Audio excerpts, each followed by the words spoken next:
पूछा जाता है कि हमें कुदरत ने क्या दिया, हमें मालिक ने क्या दिया, हमें अल्लाह ने, खुदा ने क्या दिया। तो याद रखिएगा ये एक दिन जो आपको मिला है, जिसमें 24 घंटे हैं, जिसमें आपको खाने के 3 टाइम रिस्क मिल गया, जिसमें आपको ऑक्सीजन मिली, जिसमें आपको बेशुमार लम्हात मिले, जिसमें बेशुमार अपॉर्चुनिटीज़ मिली, जिसमें अपने मिले, जिसमें आपको काम मिला, जिसमें वसाइल मिले, कभी इसका शुक्रिया ज़रूर अदा कीजिएगा। हेलन केलर का वो जुमला कभी मत भूलिए। हेलन केलर कहा करते थे कि अगर मैं ये देखना चाहूँ कि मेरे पास क्या नहीं है तो मेरे पास इस चीज़ का वक्त ही नहीं है।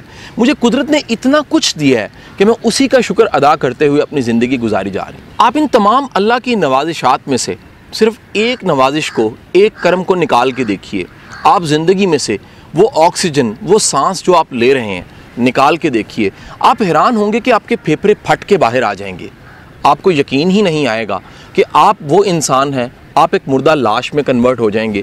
आपको ये ज़िंदगी मिली है, ये ज़िंदगी इनाम है, इस ज़िंदगी की कदर कीजिए। अपनी ज़िंदगी से कंप्लेन निकाल दीजिए, अपनी ज़िंदगी से गिला निकाल दीजिए। इस ज़िंदगी को वैल्यू दीजिए, इस ज़िंदगी को कदर दीजिए, इस ज़िंदगी को इस्तेमाल में लेके आइए, क्योंकि ये दोबारा नहीं मिलने।